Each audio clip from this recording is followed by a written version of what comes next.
Hey everybody, welcome back. It's another video for As Per My Ability. I'm here due to the current pandemic weather that we've been having lately with another friend of mine, Kevin Lien, who's going to be joining me for this top 5 that we're going to be doing. So Kevin is someone that I've known for, what's it been now, a year or so? Over a year? Yeah, about a year and a half. I think we probably met last October, so coming Right. right around a year and a half. So that came about just through the gaming community and some of the gaming stuff that I do and where I live. And so I happened to connect with him, and he is kind of jumping on the As Per My Ability team, more in the aspect of putting a podcast together whenever the podcast gets together, whenever the world can sort out whatever it's sorting out right now. We're still hoping on that one, so. It's April 2nd, the time of filming this, so we are currently in this American pandemic thing that's going on with COVID-19, and so the goal for me, anyways, kind of running the APMA is to have the podcast going by now, but that got put on hold because the whole world got put on hold and life kind of got put on hold, but Kevin is going to be joining me along with Shanine. I'm sure you will see a video from her and me at some point. And so, yeah, he's on board. And today we're going to be doing a top 5. So most people know my history of gaming started about 10 years ago in 2010. Just with a girlfriend that I found that didn't drink, didn't do a whole lot of like social stuff, and so we decided to get into board gaming. That relationship has not lasted the 10 years, but my board gaming habit has. So Kevin, maybe you want to just real briefly kind of talk about how you got started. Yeah, I probably got started right around 2008. I worked for my first summer at camp, which is what I do full time now. I'm a program manager at a camp in North Dakota. And so someone during the summer brought out Catan on the weekends. We started playing that together and just kind of got hooked ever since. I think one of the first games I bought was Pandemic after that.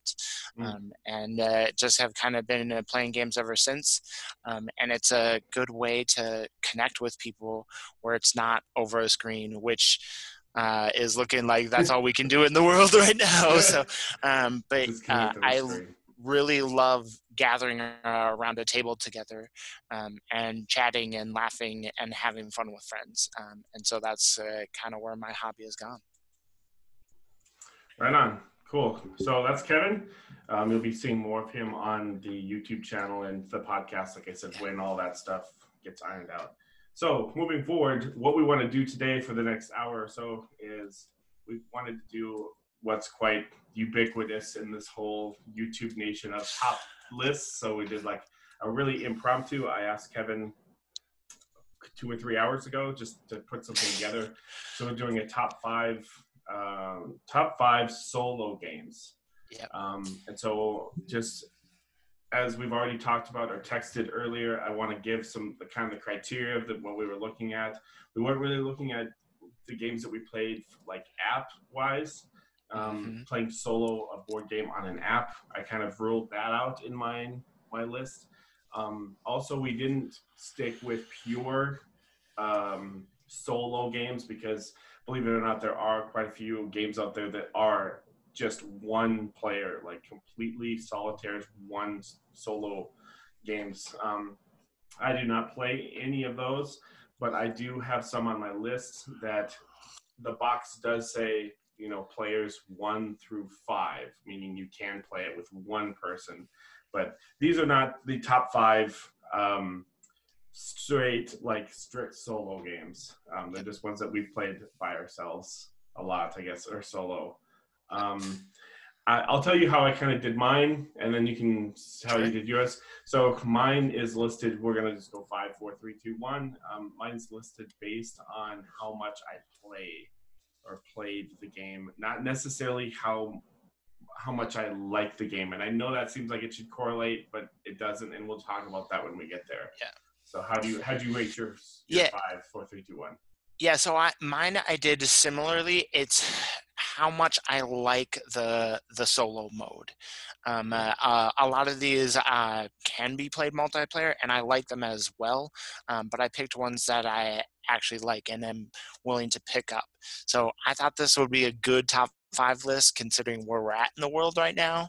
So sometimes you just want to get a game to the table, and with social distancing, that might not always be able to get a group together. So, Okay, cool. Right on. So we'll start off at the top, number 5. Do you want to go ahead with your 5 first? yep. My number 5 on the list, and this is the one I was going to bring up the BGG page for it, but it's a little more general, and it is the graphic novel adventure games from Van Ryder Games. The graphic novel adventure games are a series of graphic novel books, and where you get to choose the adventure. So it's a lot of, you might be putting a finger in this book and then turning to another page and looking for that panel. That sounds like that's just a choose your own adventure book, but you also have character sheets as well. So you might be keeping track of stats or different abilities that you have. They have 3 seasons. The 3rd season just launched on Kickstarter recently, as the time of this recording. The 1st season has an Old West one, a werewolf adventure one, a one that's kind of a murder whodunit one, and then a Sherlock Holmes one as well. Okay. So that is season 1. So you have all sorts of different choices. Some of them are more family friendly, some of them are less, but you get to make great decisions. The 2nd season has 2 pirate adventures. And those are kind of a sequel to one another, so you can play the first one and then play the second. Then they have a superhero one, which is probably my favorite. You get to pick what sort of abilities your character has. So maybe it's super strength and super speed, and that will give you access to different places or locations that you might not have access to. And that one is probably my favorite. There's also 2 more Sherlock Holmes ones in the 2nd season. I have not checked out the 3rd season thoroughly. I'm not sure if I'll get that one yet. But that's my number 5, the graphic novel adventure game series. And so I've heard of these, and I've actually purchased one of these for a kid. Yes. Not from this company. Probably a different company. It was more cartoony, but the same kind of premise, the same idea. And before, I never played the actual comic book or whatever. But I did kind of flip through it before I gave it to this kid or whatever. And there's like certain numbers and panels that are hidden that you can find and stuff. Like I said, I bought more of a kid-friendly one. What's the replayability here? You think anything at all? So it depends on which one. There's one called Captive, which is kind of the mystery whodunit. That one gets a little dark, so I don't know if I could recommend it for families or younger children. But I have played it 2 or 3 times, and I have failed at it. And so I want to play it again until I can get to the point where I can win or make it out of that one alive. So the replayability is pretty good. Actually, I'm thinking about it right now, and I'm thinking like I should pull one of those out tonight. It's very zen of like just sitting down with a book, and you might have your character sheet there and marking that off. Sometimes with a solo game, the worst part is like, okay, I have to set this up. I have to get everything on the table and get it ready to go. So the replayability is nice. It's not too bad. And so, yeah, it's just a book, essentially. And Yep. you keep track of some stats and stuff. Yeah.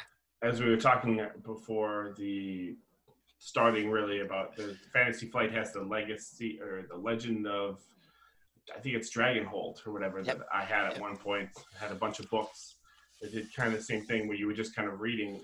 There was a lot of reading involved. It wasn't a graphic novel where you would kind of go through things really quickly through the panels and stuff like that. So I have experienced that one.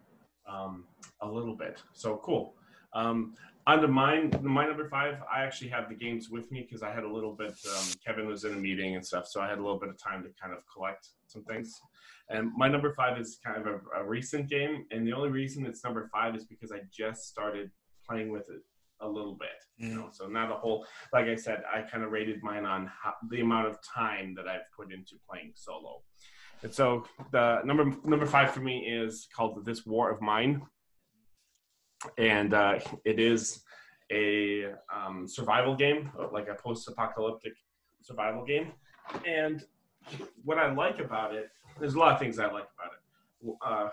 One of the things I like about it is it's not a zombie game. So This War of Mine is created by 2 different creators. I don't know the names right off the top of my head. They were heavily inspired by the Civil War in Sarajevo, which is like Bosnia area. And they wanted to kind of replicate a game of a civil war going on and having people stuck in a house kind of trapped while there's like bombs and shellings and snipers and war going on in the street. And so that's kind of what they did, like thematically for this game.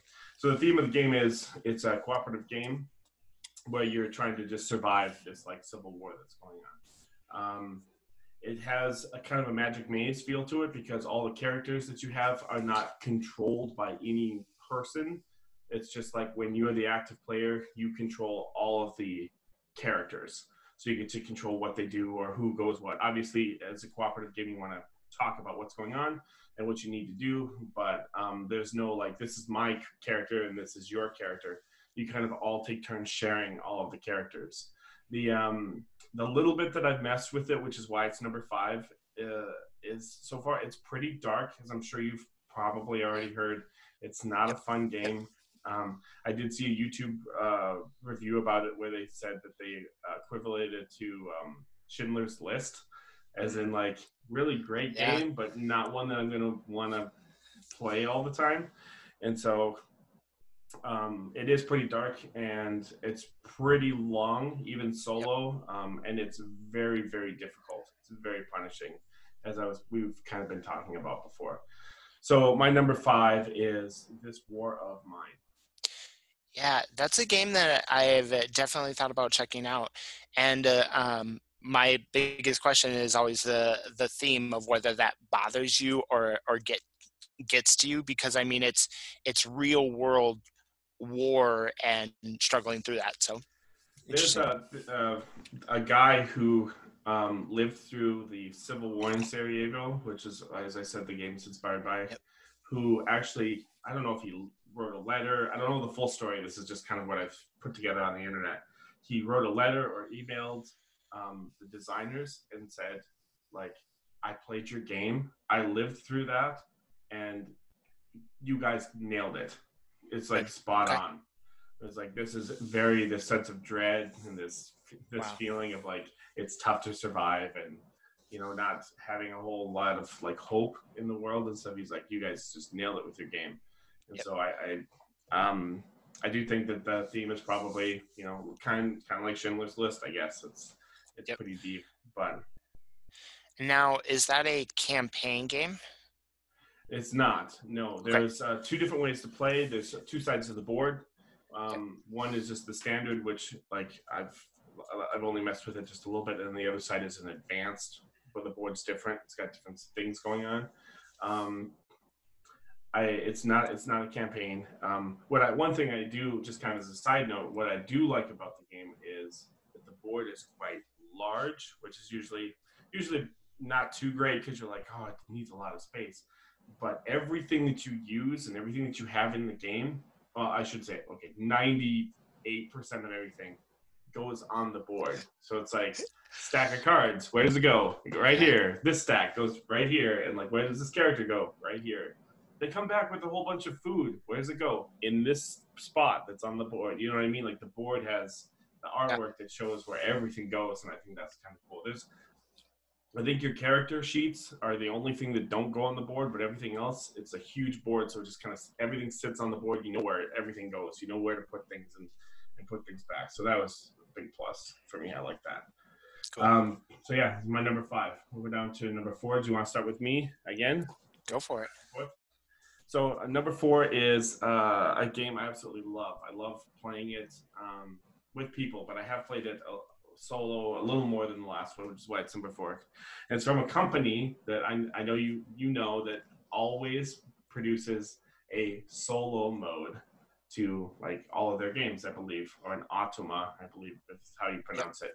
And so for me, my number four is a game called Viticulture, which is a thematic game, a thematic worker placement Euro game about old world Tuscany, and like your mom and dad have died, and they've left you this vineyard to start making wine. So it's a game about making wine and like picking the, planting the berries, picking the berries, converting them into wine, selling them to people for points. It's a very heavy Euro game, but as it is a Stonemaier game, which I do love all their games. It comes with a like solo mode, an automa, and so I have played around with automa quite a bit with Viticulture. I don't think I've won it a whole lot. It is kind of tough, maybe once.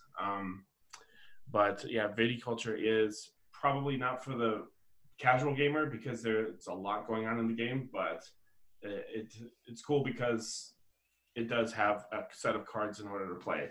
I believe the only Stonemaier game is Charterstone. I think is the only game that they've actually put out that doesn't have it's a solo play. It's got to be played. I'm wondering if Tapestry does. Is that one of theirs? That is one of theirs. You know what? I own Tapestry. should be able to answer this question. I think they do have a solo mode. Yeah. Viticulture is not a game I have played yet, unfortunately. Oh, really? It's good. I've heard it's fantastic. I mean, it shows up a lot of time on people's lists, and so it's one that I want to play, but I have not yet. So yeah, I would definitely be curious to try that one. So solo or otherwise. Yeah, fair warning. I'm quite good at it. Okay, we'll just play Wingspan afterwards. And so yeah, I've played it enough to kind of figure out a little bit of like strategies you can dabble in and stuff. So it's one of those games where it's like new players are definitely going to be like drowning / treading water, just trying to figure out what the heck they can do on their turn, while like experienced players like me are just going to be like, I'm doing this and this and this. I'm getting stuff done, man. And so, yeah. Anyways, yeah, that's my number four. Okay. My number four, I will see if I can get this up on screen here with a little screen sharing, is from the Omniverse line of games, and that is Sylvion. And Sylvion is a game, it's like a tower defense game where you have flame elementals that are trying to destroy the entire forest. And you are trying to save it by placing out fountains and placing out breaks to deal with the fire that comes up. It can get really intense because the flames increase in their strength, and you might not have a way to deal with them. This is probably my favorite in the Omniverse line of games. They do a lot of great solo games. This is put out by Z-Man Games. I also enjoy one that they do called Onirim. The problem is I don't have a physical copy of Onirim, and as we were putting this list together, we were talking about not apps. Onirim is also very good. I would recommend it. I've just only ever played it on the app. So Sylvion, that's my number four. Okay, I have heard of Onirim. I've never heard of this one though. The Z-Man game, huh? Yep, it's really good. So a lot of times I'll just toss it in my backpack, and then I have some extra time. I'll set up and play through a game. It does require a lot more table presence than Onirim does, but still a very solid game. From the look of just kind of the picture in the background on the BGG thing, it looked like it was just cards, that you're just kind of laying out cards on the table. Yes. Yep. Okay, so it's essentially just a card game, correct? It Is is it a it is a board? card, but the way you set it up on the table is the cards, which are the flame elementals, move closer and closer towards the forest, and so you have to try and stop them from getting there. But card game, neat, lots of fun. Then the cool thing about a lot of the Omniverse games is they have modules in them, so you can pick and play which ones you want to play with, make it more difficult or easier. So very, very great series of games. But Have you played this one? I noticed it said 1 to 2 players. Have you played with two? I have not played with two players yet. I I would guess that it's probably still good, but I would recommend try it solo first and see what Probably happens. still good. Well, I'm just commenting because a lot of the games that I've been showing off, like this War is Mine and Viticulture, they're more than just 2 players. It's like Yep. 1 to 5, 1 to 6. Things like that. Yeah. So, seeing a game that's 1 or 2 is kind of interesting because there's another whole category that Janine and I are probably going to do within the next couple of days that are just 2-player games, like Yeah. simply strictly 2-player games. Okay. So we'll move on to number 3, and you want to kick off number 3? Yeah. So my number 3 is a game that I enjoy a lot, but it has a really fantastic solo variant to it. And this is an engine building game, and I think this is one that you also quite enjoy, and that's Terraforming Mars. Mm-hmm. And Terraforming Mars, you are obviously trying to get Mars to be terraformed. You're making sure you can place out oceans, you can raise the oxygen level, raise the heat so that Mars becomes an inhabitable planet. In the solo version of the game, you are playing as yourself, and there's one neutral corporation or company that really doesn't come into effect. But you have 14 rounds to see if you can meet all of the parameters by yourself. And Wow. and it can be incredibly challenging and tough. You start with less money than you would in a multiplayer game, and instead of having generations or rounds where you get a certain amount of actions, since it's just yourself, you basically get unlimited actions. So you go until you run out of money or run out of actions, and then you pass, and it moves to the next generation, and where you generate more income. It is, like I said, it is tough, but it is a great game to try and get out there solo. So that is my number 3, Terraforming Mars. So you're right. I do own the game, and I have played Terraforming Mars. I enjoy it quite a bit. I actually interviewed the designer at one point in my Yep. life. I've never played it solo though, so I legit couldn't even put it on my list because I've always played with people. Yeah, I would highly recommend it solo. Really? Yeah, yes. So a lot of times when games have a solo mode of the game, it's kind of meh.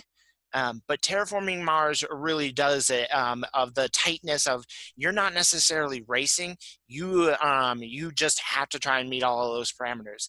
And so you get to a point in the game of like, I'm in generation 7 and I have hardly done anything. How do I step that up? What do I have to do so that I can make my goal by the end of 14 rounds? So, kind of question that I have is a little off topic. Okay. I noticed on the BGG page that they say that it's recommended for 12 and up. Would you play this with a 12-year-old? Would you play Terraforming Mars with a 12-year-old? I'm going to say maybe. It would depend. Uh, I'm it, gonna it say not give an answer at all. Maybe. I would say 12 is like the very cutoff of that game. I think a 13-year-old could deal with this well. Younger than that, it's probably not. So I don't know if I agree. I don't. okay. I work. Because of what I do. I work with Yep. kids or teenagers mostly, and Yep. there is a few 12-year-olds that have kind of come by recently that I'm thinking of in my head. And just like they're filming models, No. I would not play with them, and they're Okay, 12. fair enough. So obviously that's a blanket statement. Not every 12-year-old Right. is going to be, that short focused and stuff like that, because this is a very long game. If you didn't, I can't remember if Yep. you already said that. It is a very long, kind of in-depth sort of game. Playing it solo, obviously, I assumed cuts down on the time like crazy, but I assume you Yep. still play it for quite a long time. Yep. So. Yeah. So we're over to my number 3, right? Yep. Number 3.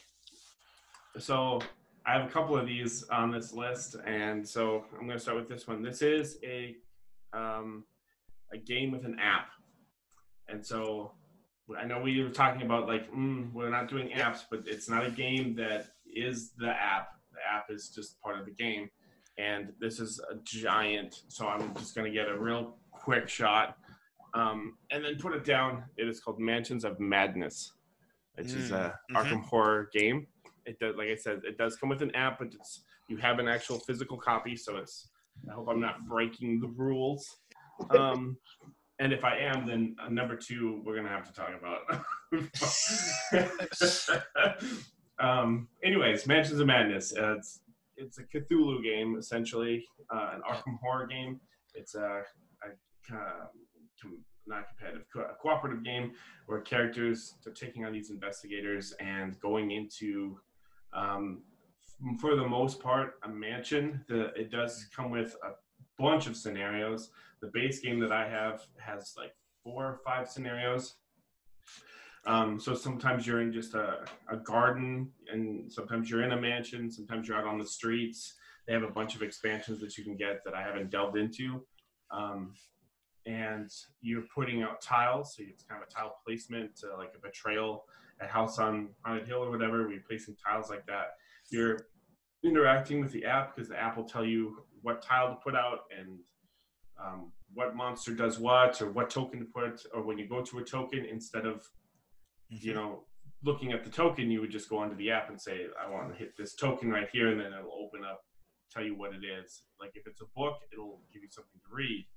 If it's a desk, it'll show you what you find in the desk or something like that. The only reason why this is number 3 and my number 2 is number 2 is because Mansions of Madness, I have not completed a full scenario. I'm kind of a little jinxed here. I have tried probably 3 scenarios and just kind of gone through, and for one reason or another, just either A, got kind of bored with it, B, got kind of late. For some reason, I've never gone through and completed a full scenario. I've set up 3 different of the base game, and that's just kind of why it's just like number 3, because I never really have gone through and finished the entire game. Unlike number 2 that we'll get to, where I've gone through the whole thing. And so my number 3 is Mansions of Madness. It's one of the Arkham horror line games that they have. How long is a solo game of Mansions of Madness? Depends on the scenario. In the app, it will tell you estimated duration. I think the lowest it says is like 60 minutes, and then it goes from like 60 to 90, and then 2 hours plus, I think is one. It's really long. Playing solo, you would probably want to play what we would call in the board game industry double-fisted, where you're basically one person playing 2 characters. Actually, I think it's required, or maybe it's the next game that I'm about to see. I think it's the next game where you're required to play double-fisted and just kind of play 2 different investigators and things like that. There's a lot of stuff, as you saw. The box is huge. It's an expensive game. You could probably easily drop. It could be a lifestyle game. I mean, you could drop $1,000 into just getting all the expansions and everything for it.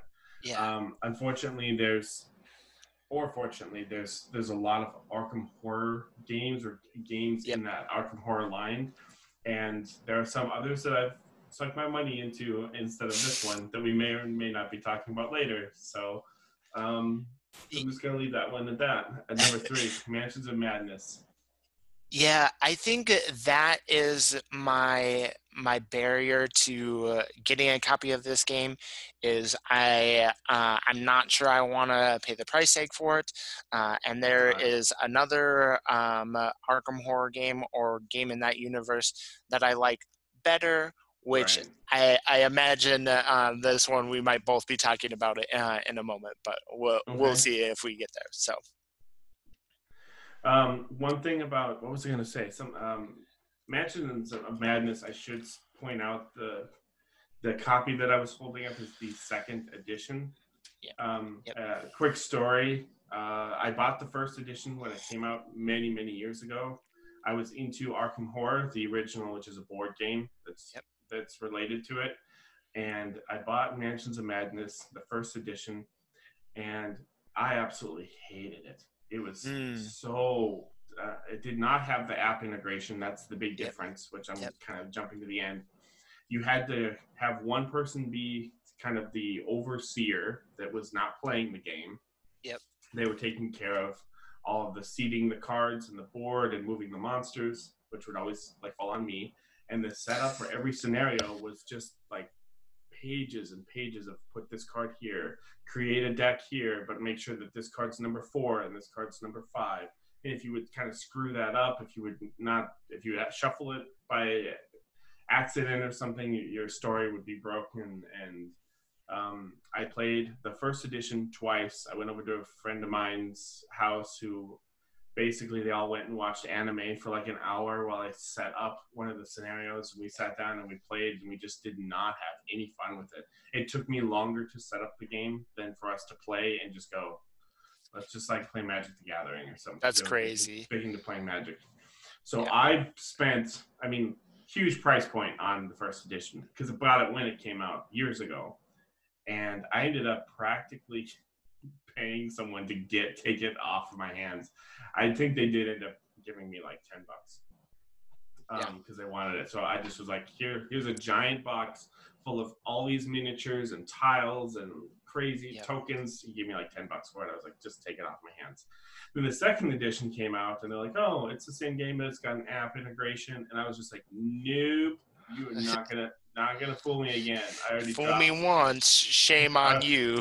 I already dropped like so much money on the first one, and the second one's like, oh, it's got an app. And I really did say la di freaking da and held out for the longest time until I was at a point where I'm like, I got some money to my name, and I'm looking for something I can play solo, and so I'll give the app thing a try, and picked it up. And so I have played it, like I said, and I kind of do enjoy playing it, although I've never actually really finished one. So Yeah. Okay. well, so if we move on to number 2, Number two. it's gonna be kind of the same thing, but it is an app related game. It is the exact same thing. In fact, it is a game that is borrowed or stole heavily from Mansions of Madness as far as how it works, meaning that you don't play on the app, but that the app kind of shows you what your table is doing and clicking on things to explore things, Yep. and has just completely borrowed the whole kit and caboodle pretty much from Mansions of Madness. And this one I put at number 2 because I have played longer, because I have played through the whole thing. I have bought some expansions for where Mansions of Madness, I have done none of those. I haven't finished. I haven't bought any expansions. And so this is another one for my number 2. Do you know what this one is? Do you know what? I have a guess, but I don't know. What would your guess be? Just have fun with it. Is it based on a particular IP? what are you doing? 20 questions now? So I think it. My guess is Lord of the Rings: Journeys in Middle Earth. Yeah. Yeah. So, yeah. Okay. Lord of the Rings, Journeys in Middle Earth. And again, it's a huge box, so I'm not going to be holding it a whole lot to show off. But it's a Lord of the Rings, basically Mansions of Madness, like Lord of the Rings themed. I like the way that the gameplay works better, though. So what's similar about it is the tiles and the app, how the app kind of drives everything. So that's absolutely like 100%. just taken from.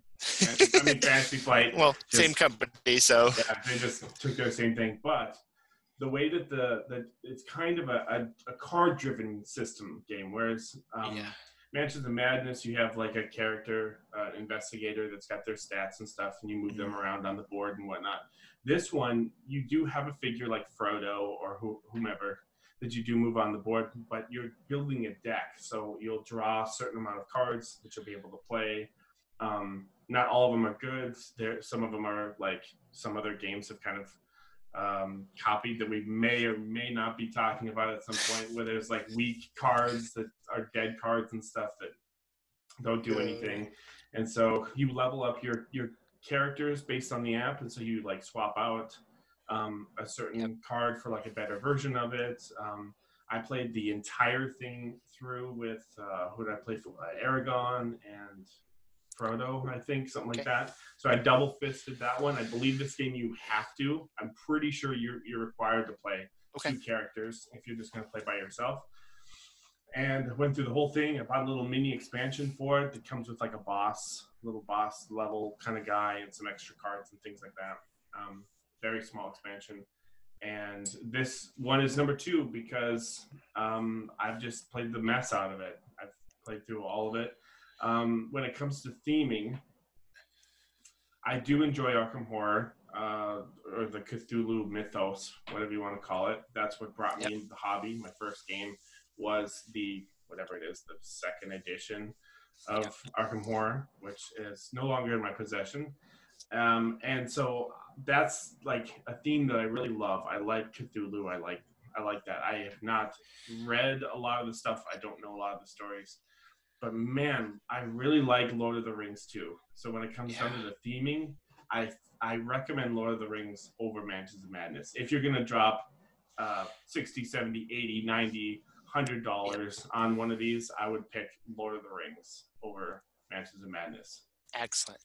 I actually am really interested in this because I really love Lord of the Rings.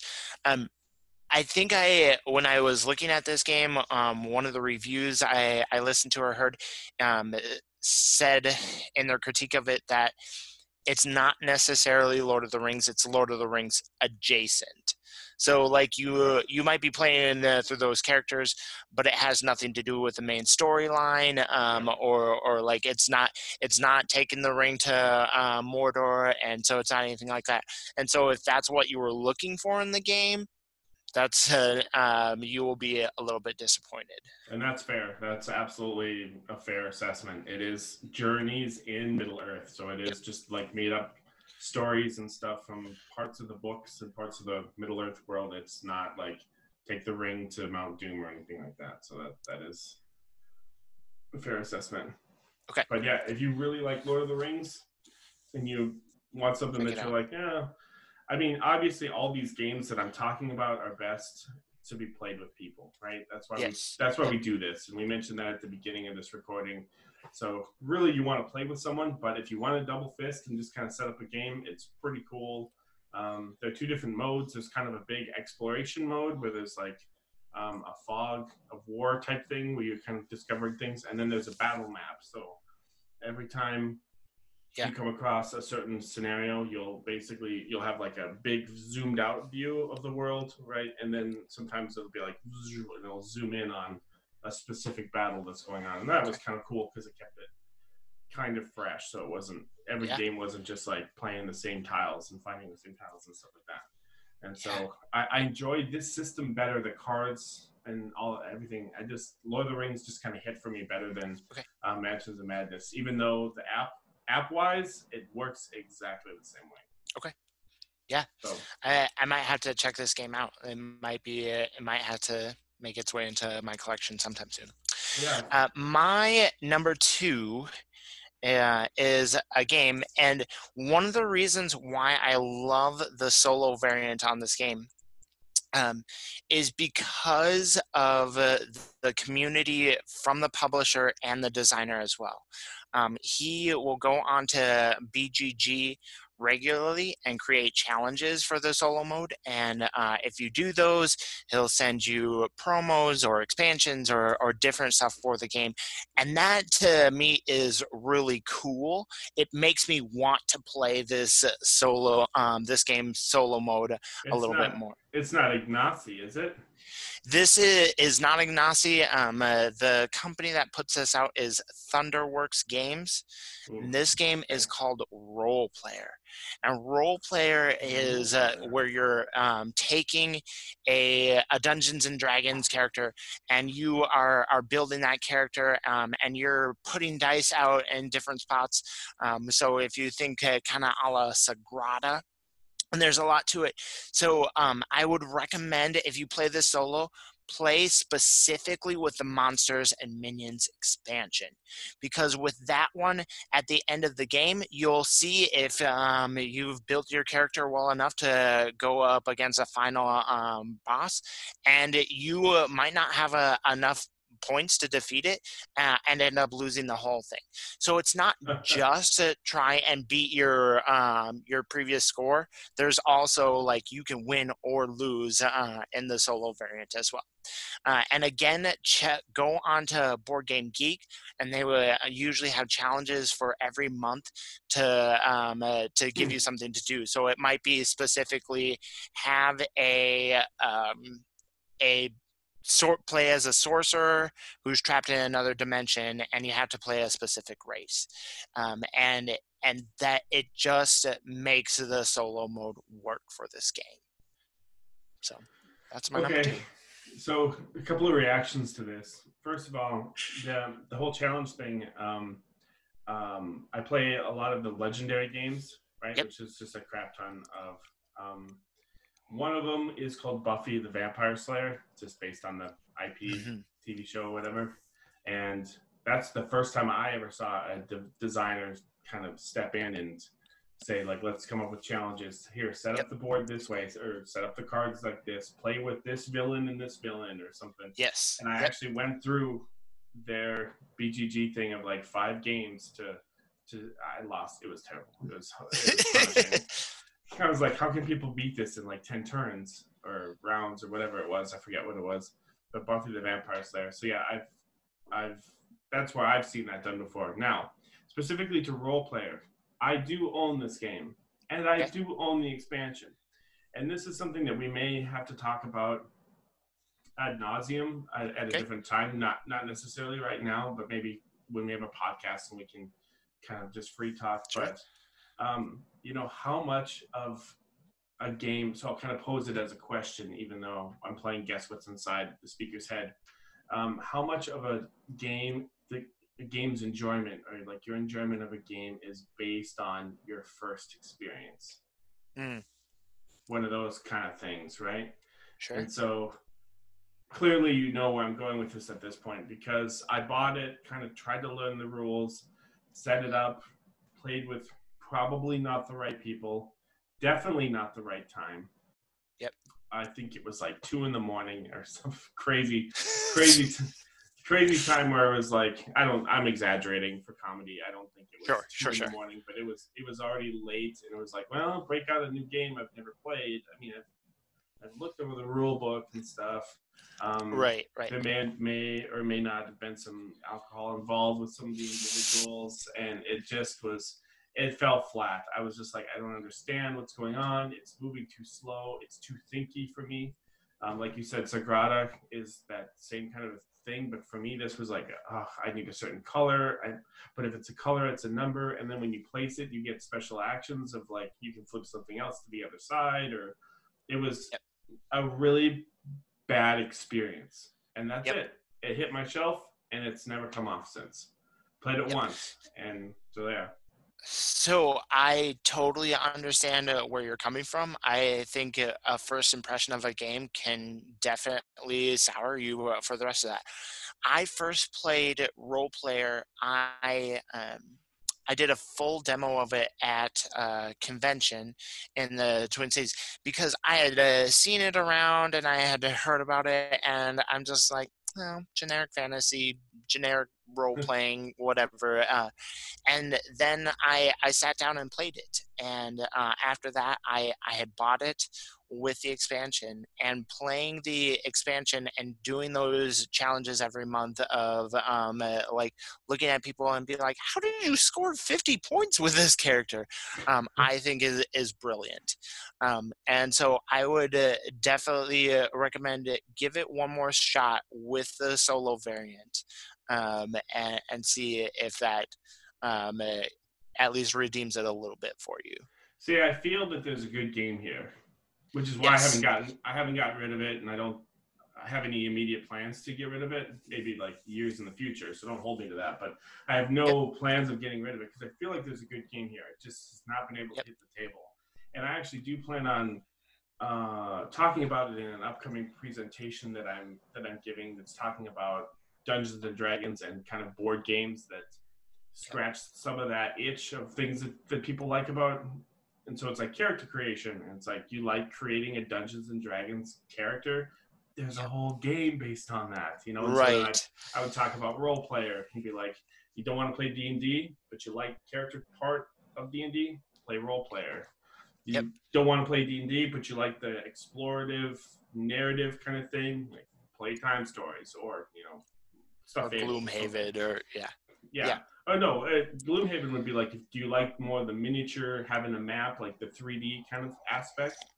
Play Gloomhaven, So that's kind of a presentation I'm giving. So I am using role player, even though I have been soured on it and was just like, this game Yep. just is not fun. And I totally have been soured on games before. I could name one or two off the top of my head, but I would say pull this one off the shelf and dust it off, and take a look at the solo, and maybe do the challenge that they have up there for.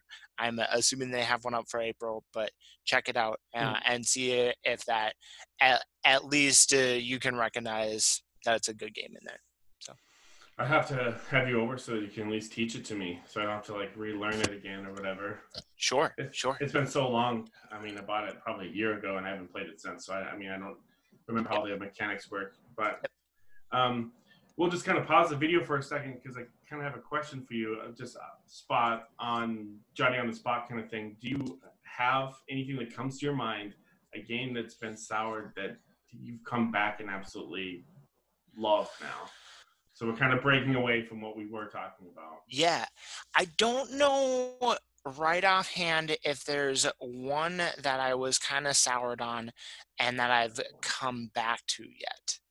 I think there's one that I could come around to, and I think we've talked about this at least once or twice, and that's Scythe.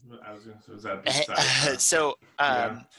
I have played Scythe, and I recognize that it's a good game.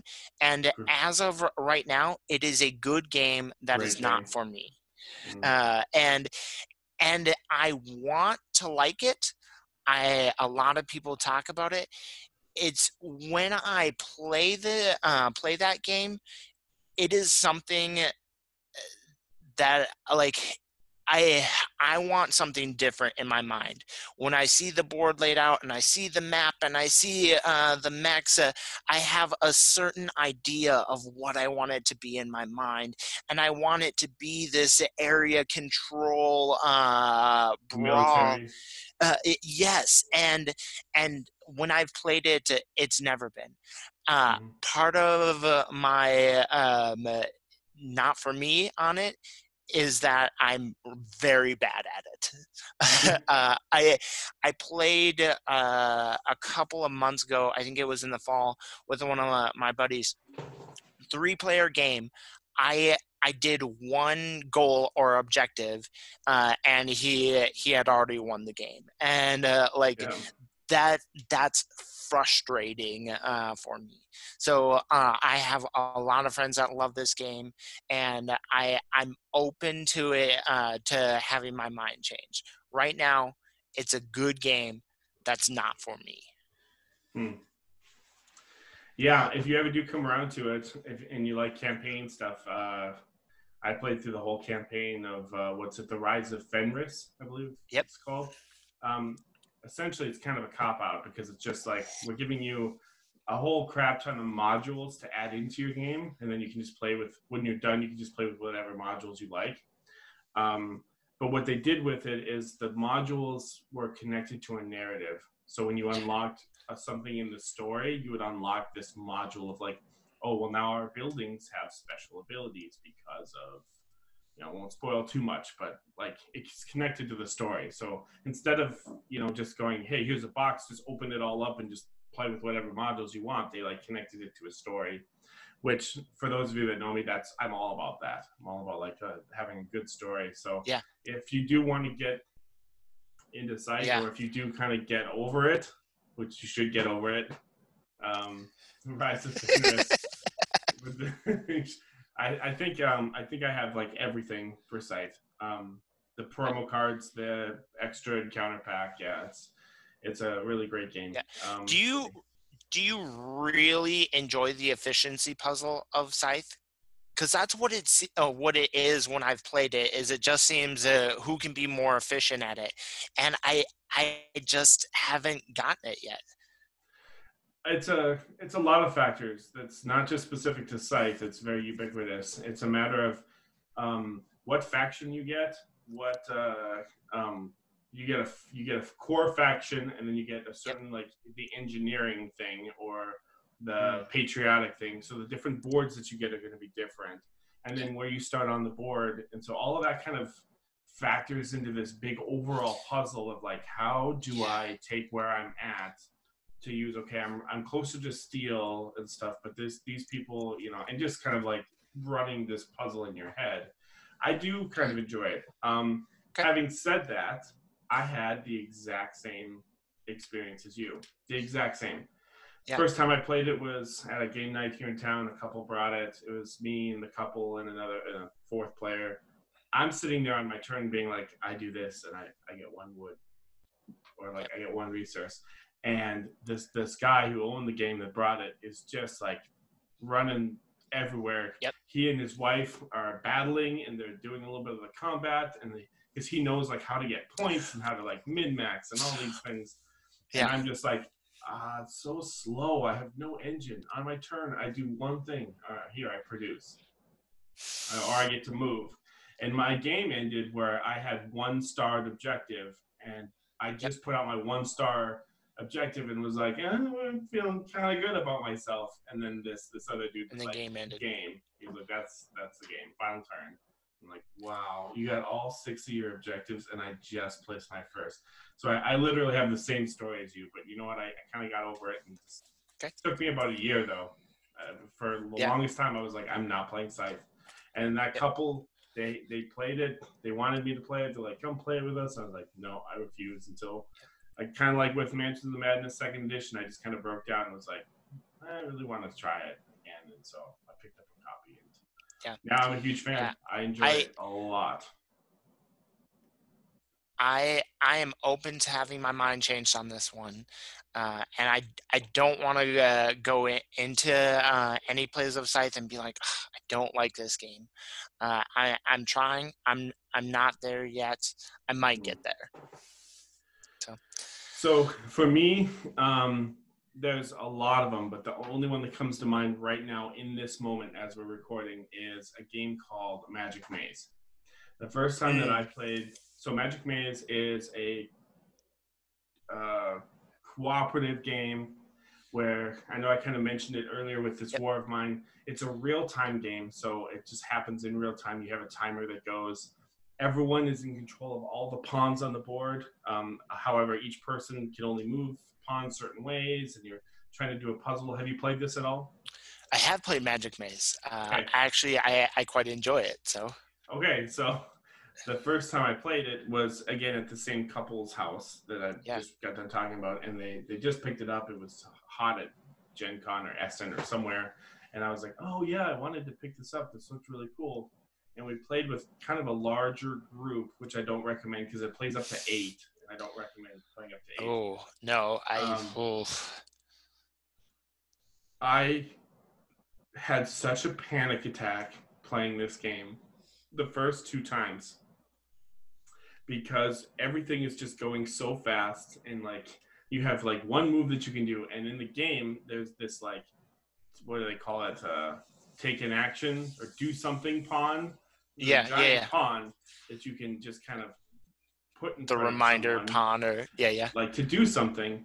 And we got real like jackassery about it, and so we were like banging it in front of people, going like, I forgot. For those of you that don't know, you're not allowed to talk when the game starts. So Yeah. that's the Yep. big thing I left out. You're not allowed to talk. So you just, in order to get someone to kind of do something, you have to just stare at them, or you can use this thing. The rule book doesn't necessarily say slam it in their face and be annoying and make lots of noise, but that's the way that That's how I've played it. So that's the way that we ended up doing it, and that fell on me a lot. Where people are like, choo, choo, choo, choo. And I look up, and there's 6 other people sitting around the table going. And I looked down, and it's like, I don't know what you want me to do. What move? And in that moment, I just went into pure flop sweat, pure like alcohol withdrawals, like flop sweat, and my heart just started beating. And I was like, I don't know what to do. I think, don't quote me on this because this was quite a few years ago. I think I actually did yell. I think I did kind of like knock the red thing off the table or something, and was like, stop, I don't even know what I'm doing. And they're like, you can't talk. And I was like, I don't even care, whatever, we're done. And we were out of time. I just wasted it. I mean, I was so upset. My anxiety was so crazy. And they were like, we'll play it again. And I was like, I did not enjoy that at all. And I played it a second time, and it was somewhat of the same experience, not so bad. I mean, people were still going, knock, knock, knock, hey, do something, do something. By the third time that we played it, I was ordering it on Amazon. So it was Yeah. I was just like, I really am digging this game now that you kind of know what you're doing. And since then, I have played Magic Maze with other people, and I've seen them have the moments that I've had, maybe not the flop sweat or whatever, but the moments of where they're just like, I don't like this. I don't like this game. You know, people that like to sit and be analysis paralysis and things like that. And so, this one would be my answer to like a game that I was totally soured. Like, I hate this game. I knocked that red pawn all the way across the room, and now I own it. And I actually just recently played it like about a month ago. Yeah. Cool. So, move on to your number one. I have a suspicion. I think this is going to be a crossover. And so I'm going to see if I can lead you on here a little bit. My number one game is by Fantasy Flight. Mine too. And it is a game in the Cthulhu mythos. Has quite a bit of cards to it. And you can play it as a team cooperatively, but I also enjoy the solo game of this as well. And that's Arkham Horror, the card game. Is this a crossover or not so much?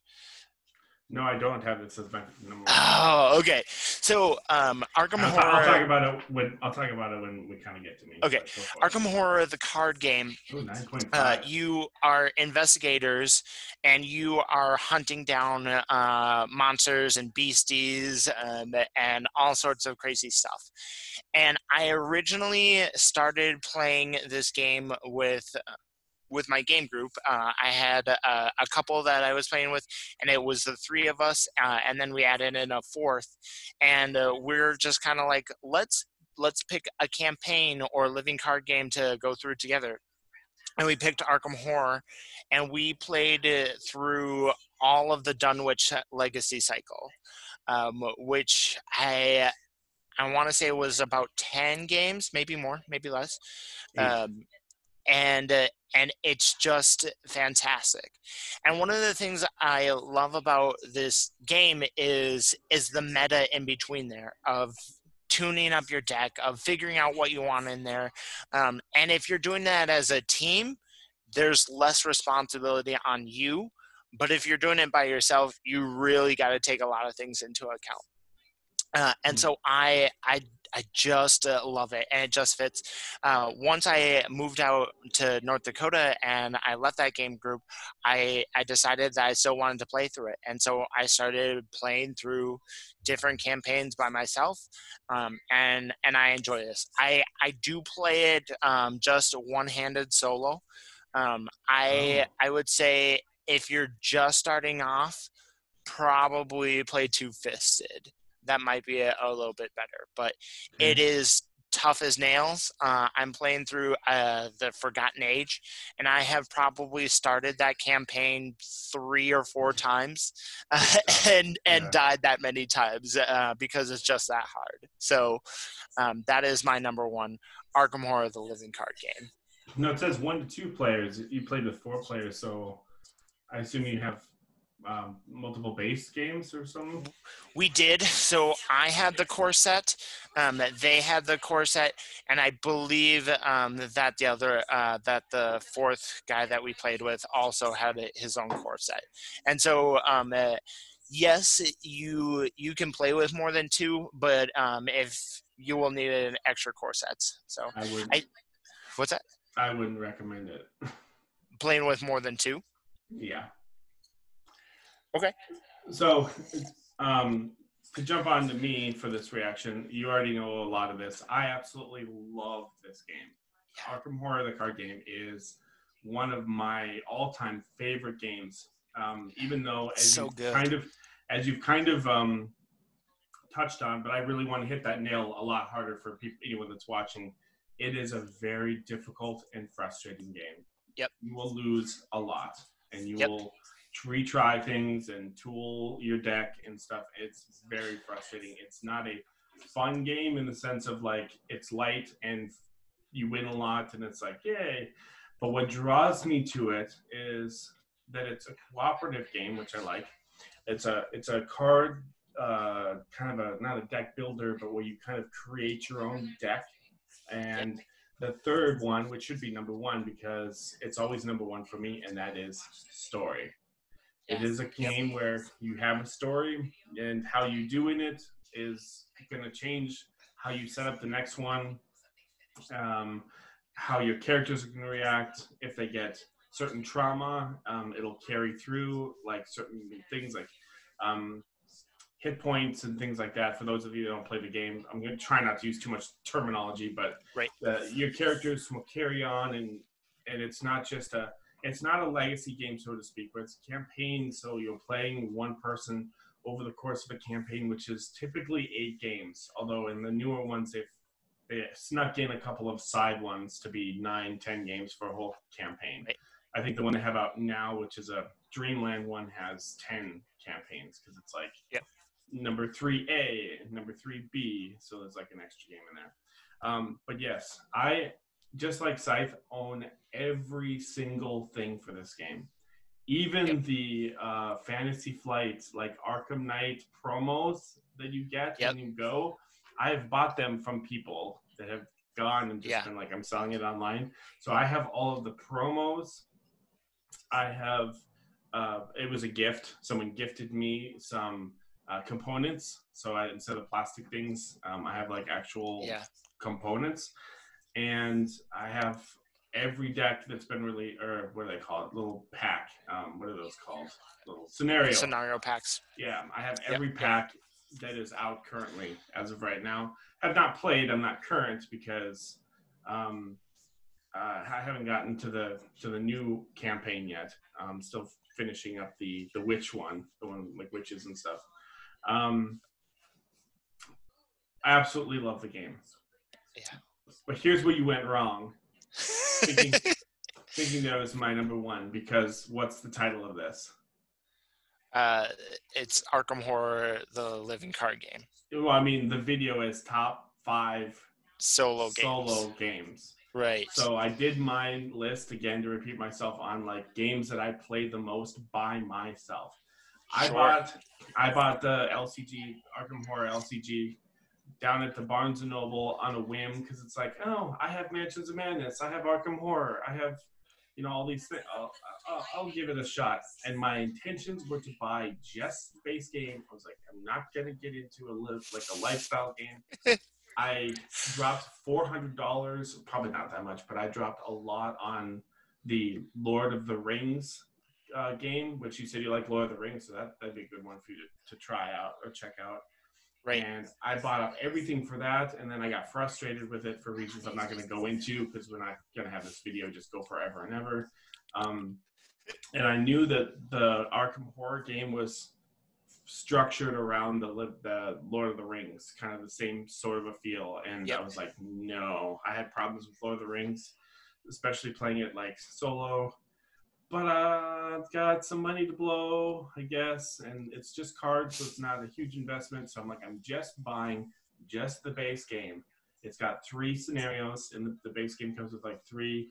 One's kind of a short intro just to learn the game, and then there's like a second and a third, and it kind of wraps it all up. So it's kind of a trilogy. It's like 1, 2, 3. It all happens in one day. And I was like, I'm going to play 1, 2, 3, and I'm going to be done. That's going to be it. And I'll just put the cards back, and I'll put it on the shelf and be like, I have the base game of Arkham, the living card game. Jump to like 3 years later, I have everything for this. Yeah. I enjoyed it so much.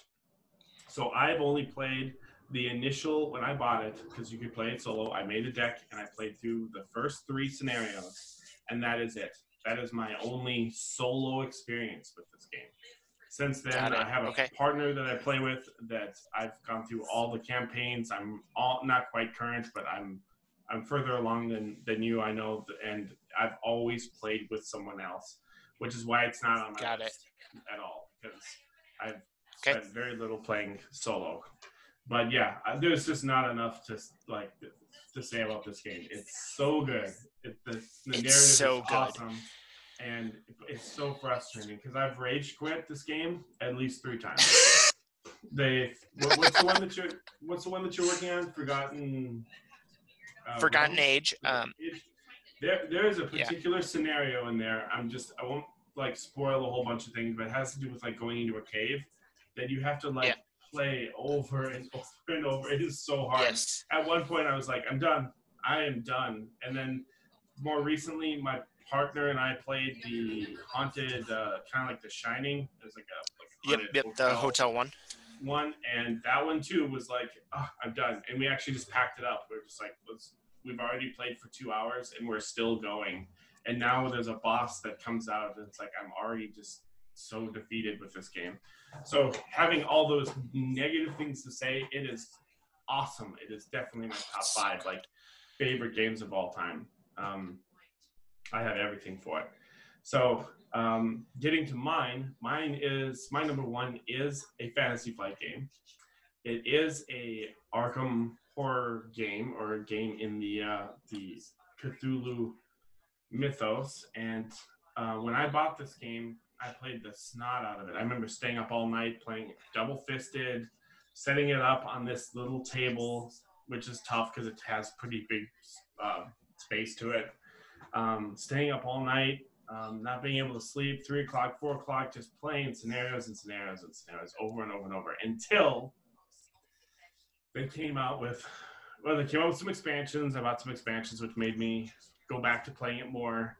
So it kind of waxed and waned a lot, but I was still playing it solo 99% of the time until they came out with an app version, and now I just play it on the app. Yep.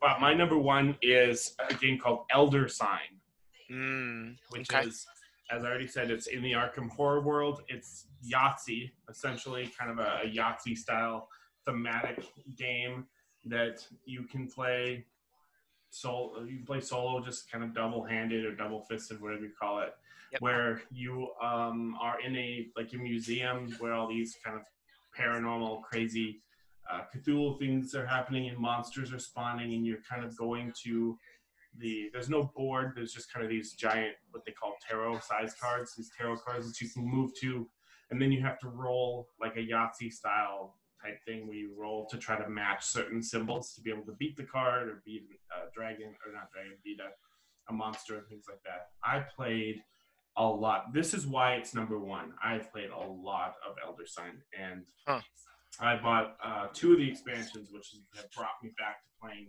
more of it. Unfortunately, I haven't set up the physical copy of this game in a long time because the app Okay. has come out, and so just kind of tootle around on the app. But when it comes to the amount of hours when I was thinking of putting this list together, this is number one for sure. I've put probably 100 hours up every night playing Elder Sign solo. So, have you played this? Do you know this game? I I Obviously, you've heard of it. have played Elder Sign. It's been a while, probably 3-4 years, I would guess, since I last played it. Um, as far as Arkham Horror games, I thought it was just okay. I would definitely be willing to play it again. I don't think I've even thought about trying to play this one solo. Um, and the thing is, Arkham Horror, the living card game. If I owned one Cthulhu-esque game, I would just go all in on Arkham Horror, the card The game, card and game. and not and not even look back at all. Like I just love it that much. And I know you said you've only played it a couple of times solo. I love it solo. I have not played. I did play it at 3. 3 is good. 4 is good. Little long. I know you're looking at me like there's no way. Like, but Even with two I think players, it's long. It can be long. yeah, yeah. And even with that, it's just so good. The story of it is frustrating as all get out. Like you said, you rage quit. Like I said, I've started the Forgotten Age 2 or 3 times, and I've either died or gone insane at least twice.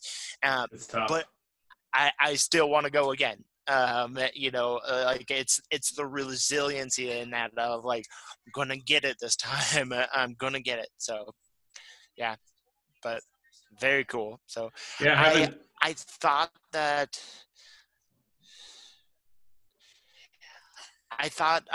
Arkham Horror the card game would be on your list. So do I you love it. think? I love the game. It's just so we're doing solo, right? I got to stick to the Yeah.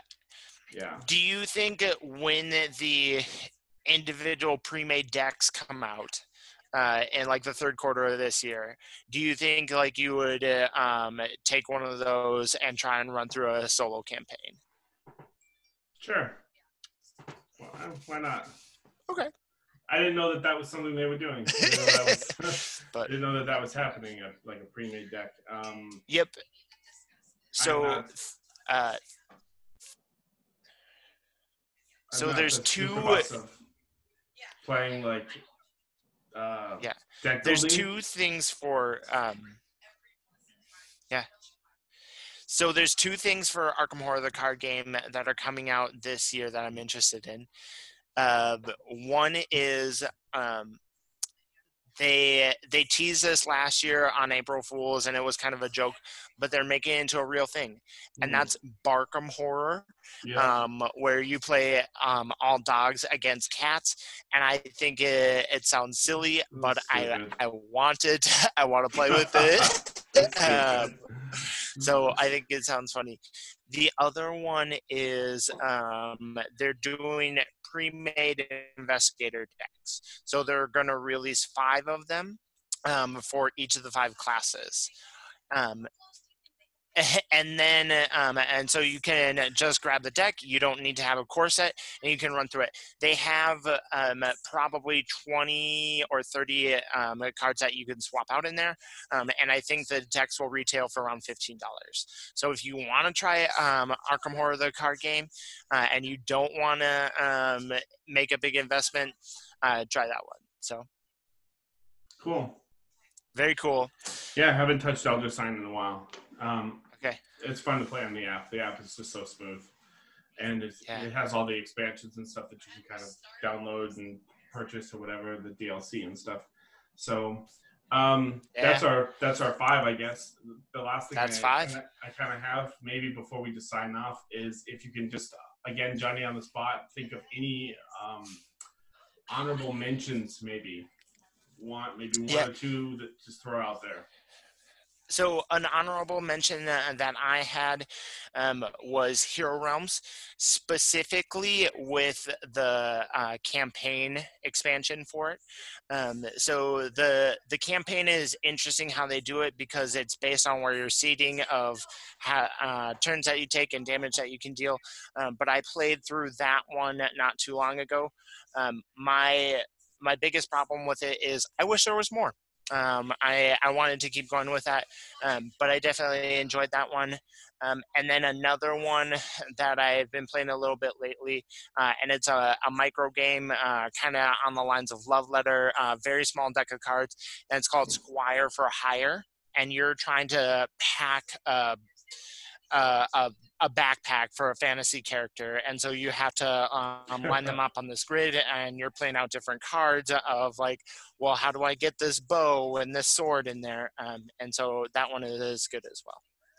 Those are my two honorable mentions. Cool.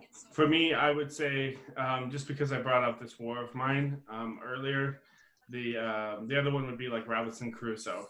That would be an honorable mention because Robinson Crusoe, especially the new edition, I think second edition, is feels very much the same.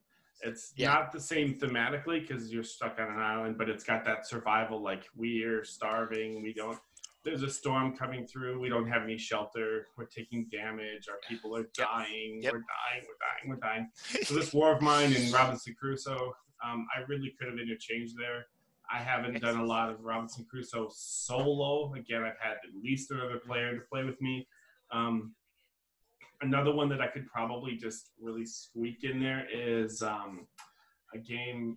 Now see the other one, First Martians, I believe it's called. That's another one that I have played solo, meaning like I set it up once and played solo once. And then for a third one to sneak in is I have played Pandemic, just regular base Pandemic by myself, hardcore mode, stick all 6 of those epidemics in there. Double fisted and stuff. I have played Pandemics solo, so that would be another honorable mention, I guess. But probably haven't messed around with those as much as the ones I've made on my list. So that's it for the list, I guess. It was good seeing you. Good to join you. Having Kevin join me for this video for As Per My Ability. This will be up on our YouTube. So if you're watching this on YouTube, hello everybody. And we were going to be back with some more top 5s, top something or whatever. Shanine's going to be joining me at some point soon. So we'll have another one out in the near future. And look forward to the podcast. We will be hearing more Kevin and Shanine whenever the world gets back to normal. So, all right. Thanks for watching. And as always, I'll see you at the next video.